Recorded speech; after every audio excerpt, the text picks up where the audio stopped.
It is Tuesday. Thank you, listeners, for joining us for Elko Live today. We're in between city council meetings, and so that's a treat for us because we get caught up in Elko City Fire Department news. We have our Fire Chief, James Johnston, joining us in studio. And Chief, it's always a pleasure. Thanks for making time on another busy week. Yeah, thank you so much for having us. We appreciate that you invite us and let us talk about some city fire stuff. So the first thing we want to talk about, we're on the doorstep of an EMS conference, and our fire department certainly does EMS. You have some great collaborators in that. Yeah, and the Great Basin College is doing an amazing job with that conference. They kind of took it over, and it's all CAPC, which is the accreditation, so they can get CEUs and everything for every class. And that's National Registry, so you don't have to worry about if it's going to transfer or not. But the Elko County Ambulance, MedX, REACH, they all do a great job in getting instructors and a lot of good people to come in there and teach some new techniques.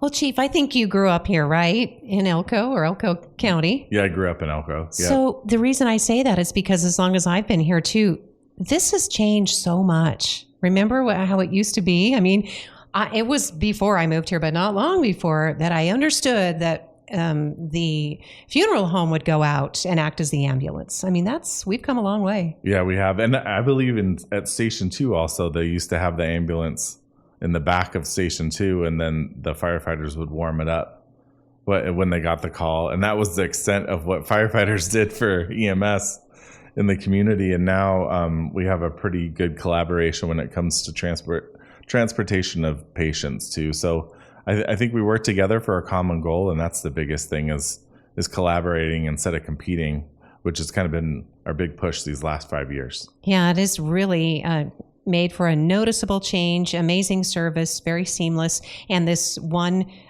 mission, I guess, if you will, and that is, of course, saving lives. Yeah, absolutely. Yeah. So working together to save lives. Yes. Right, yeah. Working together to save lives, because we have firefighters. We do have, people locally who are training as paramedics working on the ambulance service. It's expanded out to Spring Creek. So. Yeah. And it always seems like it's never enough, right? Like one of the biggest things you think about is the bus wreck that occurred outside of Carlin and how many people were needed for that one single incident.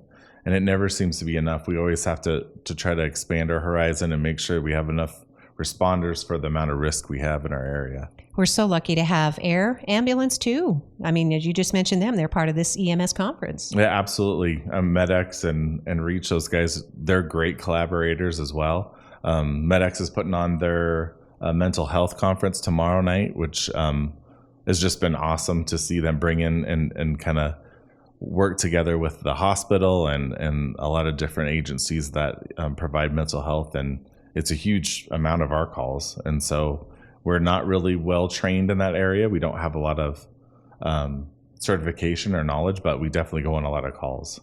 Chief Johnston, you're going to be teaching a class on Friday. Tell us about that. Yeah, so I'm doing EMS Hazmat Command and Control class. So it should be super exciting. Yes. But it should be good. There's some new stuff that I'm going to dive into, especially when it talks about from like a responder area, what to look for, how to I call it upstream think. So get ahead of the curve before it gets worse. Mm-hmm. I mean, because, we had a train derailment not that long ago, February this year. It could have been so much worse. We talk about that all the time, but that could have been an incident where you had injuries, and then who knows what kind of cargo could have breached. Yeah, absolutely. I mean, I hate to say, we're lucky. And that was one of the things we talked about too. It's not good to be lucky. It's good to be good. You need to have everything ready to go and have your decision makers understand what the risk is. And we definitely lucked out on that one, because if it had really impacted the bridge, or we had some type of hazardous material spill into the river, there were a lot of different scenarios that could have made that incident a lot worse than what it was. And that's why, again, careful planning goes into something that we hope will never happen. But that's why we have disaster drills. You have training using actual props. I know you had some airport rescue firefighting training recently. Yeah, and we actually just went through our RAD training, our radiation training with the Department of Energy that came and hosted that for the last week. That was really cool because they had a lot of live agent, which we haven't had that in our area. So they brought in the whip trucks, which is how they transport the radiation through our community, because we are a radiation route, and we do get some type of funding for our monitors. And it was an amazing experience to go through that and make sure all our responders understand. Oh, good. Do you feel like our community, I mean, these are on the interstate, right? These trucks are on the rail, both, or? Yeah, Okay. mostly interstate, yeah. Okay. Yeah, and a lot of times we don't even know that they're going through. So I guess the best thing for the public to understand is they're well protected. And the government does a really good job of making sure that they're in the best possible transportation truck available for them to get. Now, since we're not storing nuclear waste in Nevada, is that going on to New Mexico, or? They don't like to tell us exactly how it goes through, but I know that they are transporting waste, so it most likely will. I'm sure probably New Mexico, and then coming from California as well. Oh, that's right. They mix up the routes too. That's what you're saying. Yep. So, well, good to know that we're included in that training, because again, that's really important. And that also brings up the topic of, say, evacuation, Chief. And we saw this happen in Reno with those huge wildfires, the Davis fire last week. Yeah, and I don't know if anyone was paying attention to the messaging, but they did a very, very good job on getting what needed to happen and where they wanted people to go. And I hate plugging private industry, but there's a program they use called Perimeters. And what they can do is they can go to a map and look up an area, create a fence, and then it sends everybody a message in that area where to go. And then also they post it online too, so you can just click on it and then it gives you an evacuation route on how to get to the nearest point or where they want you to go. We're working on getting that for us. Yeah, Lee Cabanis, our county emergency manager, along with the other deputy emergency managers, Matt Peterson and Chris McCann, we're all working together to try to get that for our county. Washoe got it on a grant, so we're kind of looking at that same one to try to get here, because it is very valuable, and not just for a wildland fire, but for any incident that you want to evacuate for. That's good to know, because we always, old school broadcasters was like, well, you get on the radio and tell everybody, but honestly, we need this technology, and because people are on their phones, and those are the devices that everybody has access to. Not everybody has access to a radio. We can help push out the message, Chief, but I'm grateful that you're working on getting that technology. So, because we're so spread out, people just wonder where to go, where to take livestock, where to take pets. Yeah, and a lot of people take for granted our routes. They think that because we're so open, it's easy to get from point A to point B, and that trail derailment was a really good indicator that good messaging and information can help a lot. Yep. So more to come on that. That sounds like a good plan. So when it comes to evacuation, Perimeter is the program that we might be looking forward to in the future. Yes. Okay. Yep. Chief James Johnston is our guest today. He's our Elko City Fire Chief. And you have a special event coming up that we want to remind everyone in October. Yep. October 3rd, we're going to have our second open house. Actually, it's probably like our fourth or fifth, but our second one in a row. How's that? We're going to open our doors up. We're going to try to get as many kids and people into our station. We're going to do some events in the park area. We're going to have food trucks, so that'll be nice, and some vendors in the apparatus bay. It was a pretty big hit last year. This year's theme is having smoke detectors work for you.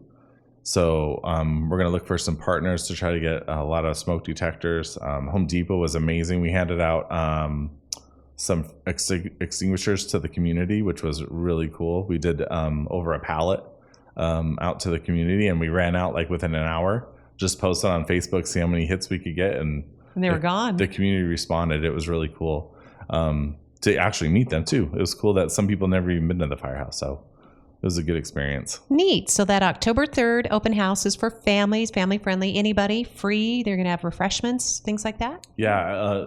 You said food truck. Yeah, and it'll vary too. Some people bring, I think we had hot chocolate last year. We had popcorn balls, and it was Friday the 13th last year, so we kind of stuck with that theme. But this will be on the 3rd, and there's not much going on Thursday, but there's no school the next day. So right. So take advantage of that. So that'll be at our city fire station, which if people don't know where that's located there.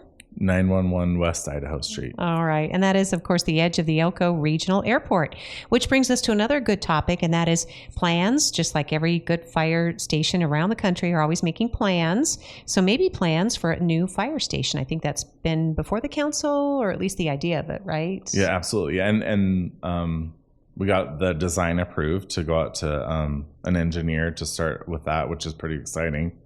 We're definitely in one corner of a growing city, and our response time is a little bit troubled outside of that area, so we have to be able to respond to the opposite end of the city. We're looking at a couple different locations, but until that point comes, we're all in on the design and trying to make a new headquarters, but also keeping that current station or a version of that if the FAA decides to get rid of it. They fully funded it, by the way. That station was fully funded by the FAA, and not $1 came from the taxpayer of the city of Elko, obviously federal taxes. And so it won't be abandoned. As you mentioned, it'd be an airport facility as well. You always have to have an engine stage there. Correct. Yes. Right. Yeah. And we're going to try to partnership with the airport. Jim Foster's been amazing getting that plan together too, that we can keep an engine on that side of town and not lose that kind of stronghold and that anchor point over there. Mm-hmm. Yeah, because as we talked about at the beginning of the program, you respond to a lot of different types of emergencies. So, yeah. Yeah, and we are pretty good as far as the next phasing out the next couple stations. Our volunteer stations, 2, which is downtown, and then 3 on the south side of town, are really good locations to grow and get better there too. So if we can put a really good new headquarters, we'll be in pretty good shape for the next couple of years. All right. Any timeline on your new headquarters? No, we don't really have one yet. We're definitely gaining momentum, though, especially with a new plan and then the design phase. Once that gets ready to build, hopefully we can go out to bid soon. Good. And you're going to hang on to those locations, proposed locations? You're not talking about those yet, or? No, we have a couple of different ones. It was in the paper, actually, a few years ago. They looked at the area right across from the Elko Smoke Shop, up on top by the Sinclair. The old Howard's on the Hill. Yep, exactly. Yep, the old golf course clubhouse. Yep. And which I really like. It's centrally located. We did a traffic study. We teamed up with our IFF local firefighters who came together, which was kind of nice. They have a free station locator, so they can best map routes on how to get throughout your whole city and provide really good information. And that was like a 0.97 match. So it was really good area to start pushing from. But we are looking at multiple areas too, not just that one area. Okay. And another good thing about it's got a great view, right? Absolutely. Yeah. And yeah, it does have a really good view. Yeah. And that's not just because it's pleasant. It's because you can see when things are going down. Yeah. So more to come on that new fire station. And then the funding for that would come from probably, we're going to have at least a couple new council people, I think. So coming up in the next couple of years. Yeah. And we definitely have to, we're looking at different avenues and other than just straight taxes and trying to get maybe some grants in there as well. But it's not an easy thing to do to build a station. I know Wendover's actually doing another station. They're going to have 2. So there's actually Mesquite's now building their 3rd station. So we're a little bit behind, but I think if we get this station caught up and then maybe redo station 3, we'll be in really good shape for a long time. Okay, good to hear from our Chief, James Johnston, as we're looking at building a new Elko City Fire Station. The existing one, Station 1, is how old now? It was built, I believe, in 97. Okay. Yeah. Yeah, it's getting up there. So it's time.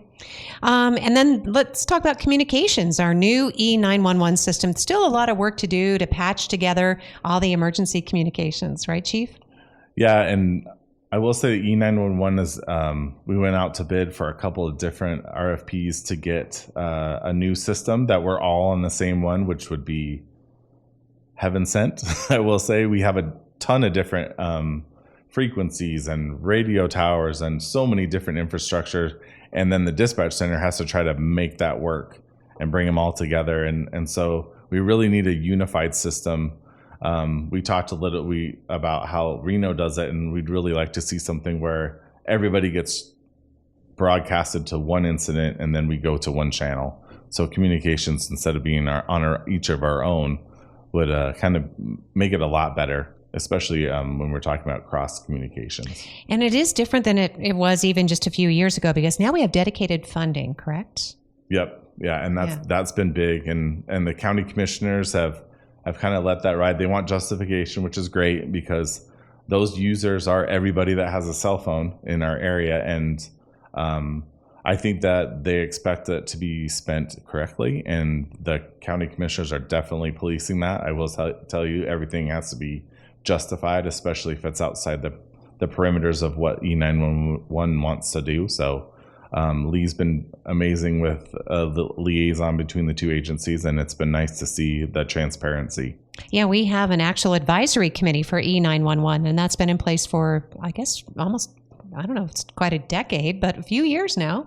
Yeah, I think since the creation of it. Yeah, Wow. That was a part of but they answer to the county commissioners. Yes, the buck stops there. So, and what have the chief's been describing is, our emergency communications. There's state, federal, local, and I think I guess that's all. They all have to talk to each other in case of emergency. Yep. Yeah. So that's what they're trying to juggle there. So. All right. So some other good news to report is you have more volunteers with Lee Engine Company. That's fantastic. Yeah, and it's been quite a paradigm shift here within our last maybe 2 years. We've seen about 5 additions to that agency and so our department.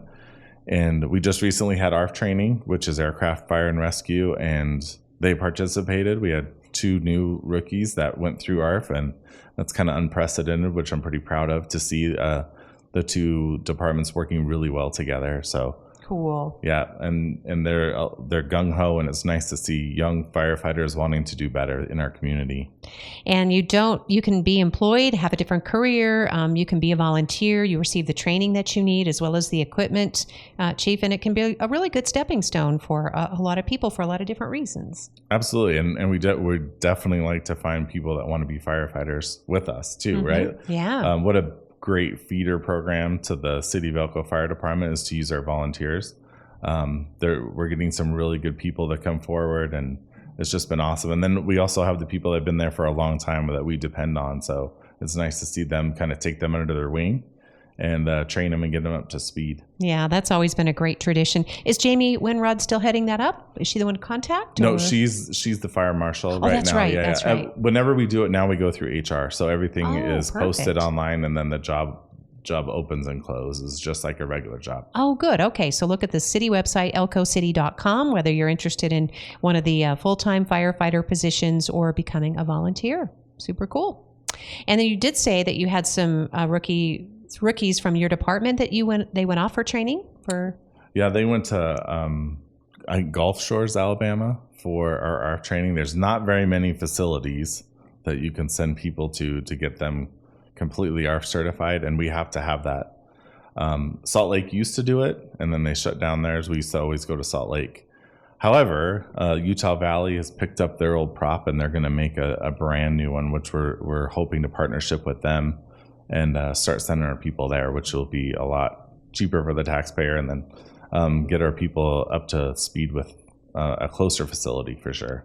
Because these are very specific scenarios, right, Chief? I mean, you got to do one here locally. You had some, like an old part of an aircraft, I think, that you could use for training. Yeah, we use a traveling one. It has to be certified through the FAA. Oh, that makes sense. Yeah, and we looked at doing that ourselves, becoming a certified agency. It does take a lot more people than we have, and a little bit better facilities than we have.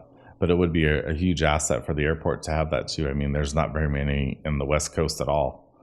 Yeah, that is a neat opportunity. I'm sure you're already having conversations with Great Basin College, Dr. Amber Donnelly. She's just so excited about all the possibilities, all the training, all the collaboration, whatever.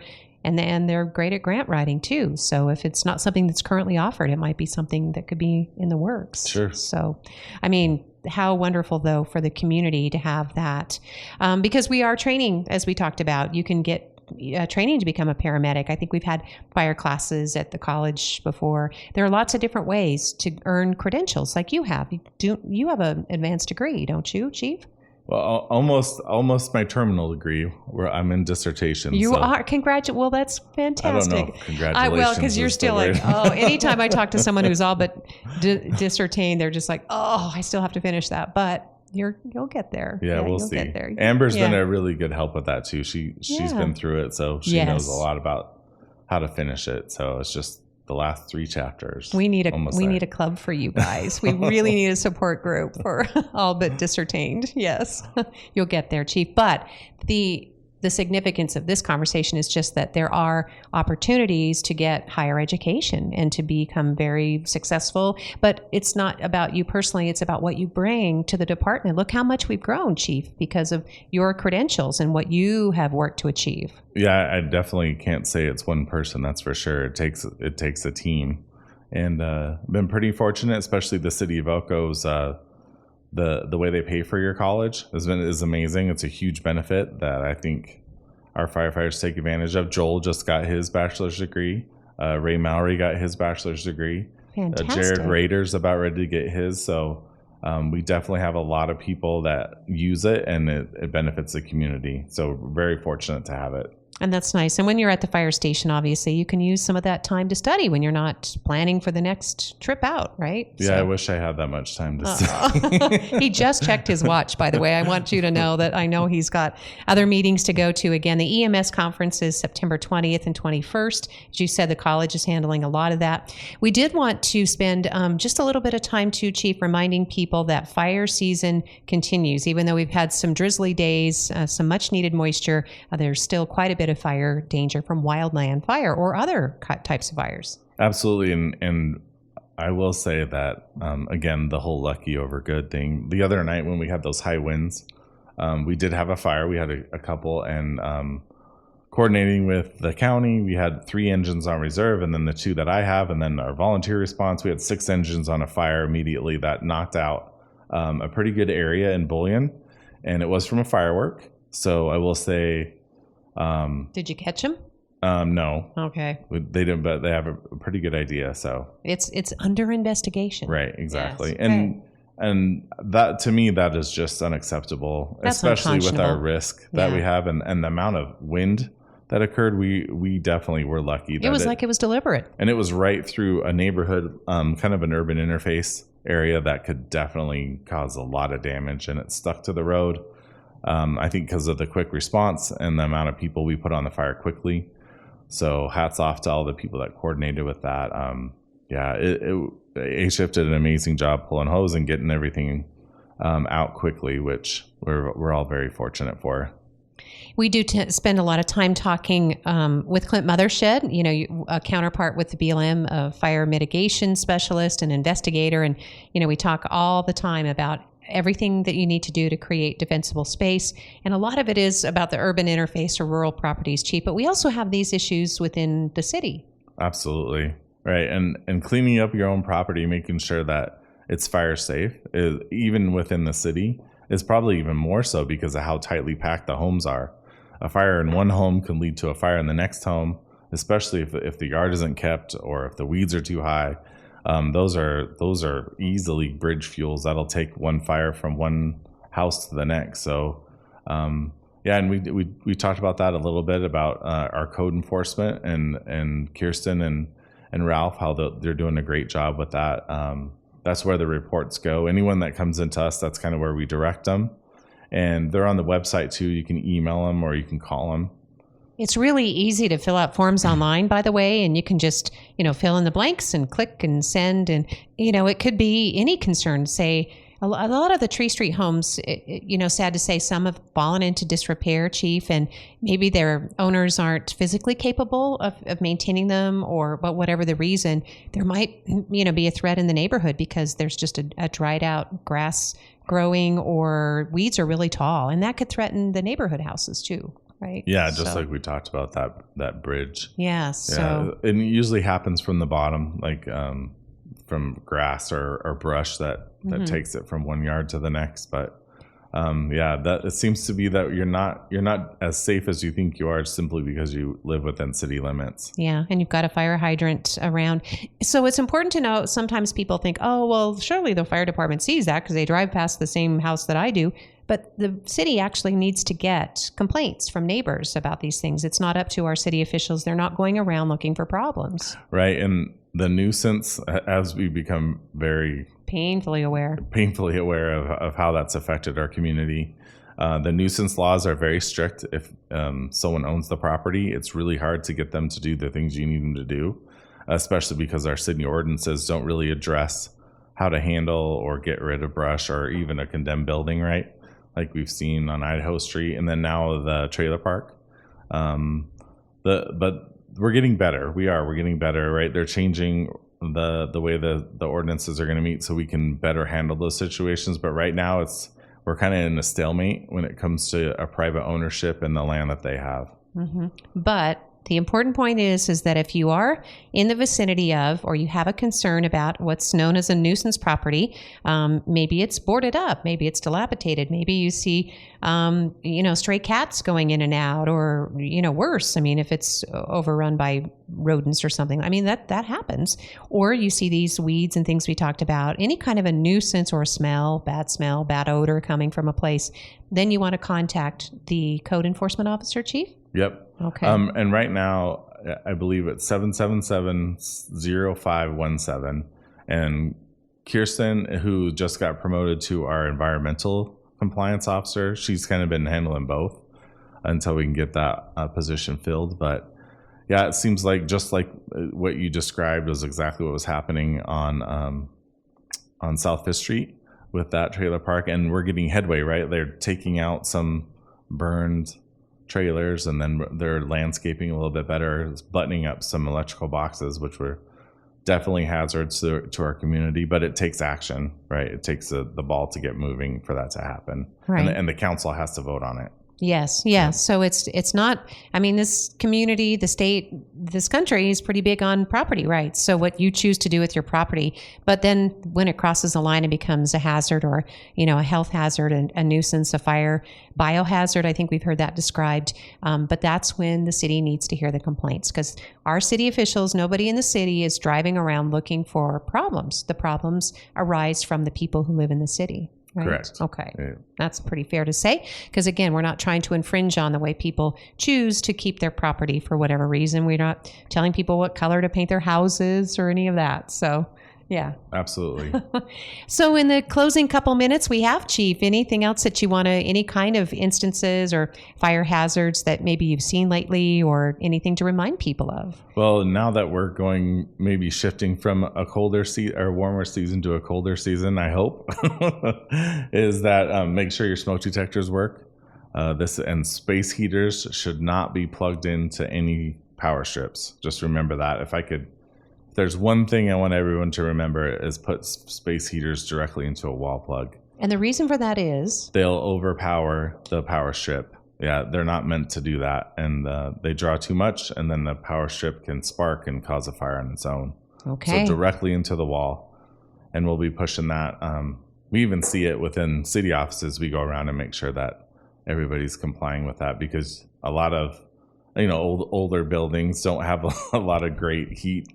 And so people use space heaters, and especially in schools and everything, which isn't bad, because a lot of them are meant, as long as they're UL code made, they're good to use within the office space, but they need to be plugged in directly into a wall. And then also, I always say unplug them before you leave too. Don't leave them plugged in. Right. You just never know if something's going to get kicked over, or just you forget, you leave it on. Absolutely. All right, Chief. Well, thanks for those safety reminders. Thanks for the update. Our Elko City Fire Chief James Johnston was filling in today's Elko Live for the city program, and we appreciate your time. Thank you very much, Lori.